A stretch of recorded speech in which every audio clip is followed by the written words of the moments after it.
देखिए प्रकाश के परावर्तन के दो नियम होते हैं। कितने नियम हैं? दो नियम। आप लोग लिख लीजिएगा, दो नियम। इसमें दो नियम कौन कौन है? हमने आपको बताया कि एक समतल दर्पण है, ठीक है बाबू, इसको आप पेंट कर लीजिए बढ़िया से, इसको आप बढ़िया से पेंट कर लीजिए, और इस पे कोई एक आपतित किरण आता है और इस आपतन बिंदु पर पड़ता है, और पड़ने के बाद इस प्रकार ये चला जाता है, ठीक है। इसमें एक अभिलंब खींचते हैं, इसको हम लोग आपतित किरण कहते हैं। इसको हम लोग आपतन बिंदु नाम देंगे, और इसको हम लोग परावर्तित किरण नाम देंगे,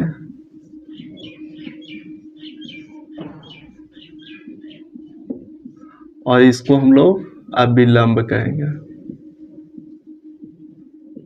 ये सारी चीजें आपको पता है कि आपतित किरण क्या होता है, परावर्तित किरण क्या है, अभिलंब क्या है, आपतन बिंदु क्या है, और ये आपका एक समतल दर्पण है।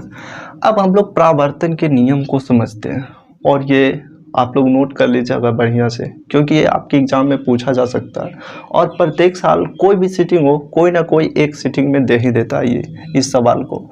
तो देखिए परावर्तन के दो नियम हैं। सबसे पहला नियम आपको क्या कहेगा कि देखिए आपतित किरण और ये परावर्तित किरण और ये आपतन बिंदु पर खींचा गया अभिलंब, तीनों एक ही माध्यम में होता है।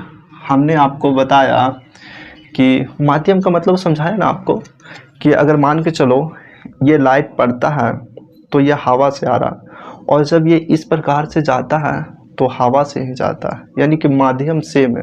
ऐसा नहीं कि ये लाइट पड़ा, हवा में आया और ये जा रहा है पानी में, ऐसा तो नहीं ना होता। तो हाँ, माध्यम इसमें सेम होता है।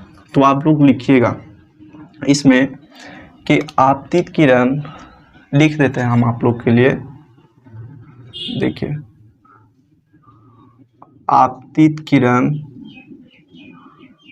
परावर्तित किरण, ठीक है, परावर्तित किरण तथा ये आपतन बिंदु पर डाला गया अभिलंब, आपतन बिंदु पर डाला गया अभिलंब, तीनों एक ही समतल में होता है। तीनों एक ही समतल में, तीनों एक ही समतल में होता है। ये फर्स्ट नियम है। आप बहुत अच्छे से इसको याद कर लीजिएगा कि आपतित किरण यह हो गया, आपतित किरण, परावर्तित किरण तथा आपतन बिंदु पर डाला गया अभिलंब, तीनों एक ही समतल में होता है। और दूसरा क्या होता है, दूसरा भी नोट कर लीजिए। ये आपका फर्स्ट नियम था और ये दूसरा नियम है। दूसरा नियम यह है, आपको बता देते हैं। देखिए हम लोग आपतन कोण और परावर्तन कोण को देखें कि अगर आपतित किरण और इस अभिलंब के बीच में जो कोण बनेगा उसको हम लोग आपतन कोण बोलेंगे, और इसको आई लिखते हैं, ठीक है। जब हम लोग परावर्तन कोण की बात करेंगे तो परावर्तित किरण और इस अभिलंब के बीच में जो कोण बनेगा उसको परावर्तित किरण बोलेंगे, और इसको आर लिखेंगे। तो यहाँ पर ये जो दोनों कोण होगा ये आपस में बराबर हो जाएगा, यानी कि आपतन कोण बराबर, या तो आप लिखिए कि आपतन कोण और परावर्तन कोण दोनों बराबर होते हैं। आपतन कोण, परावर्तन कोण दोनों आपस में बराबर होता है, ठीक है, दोनों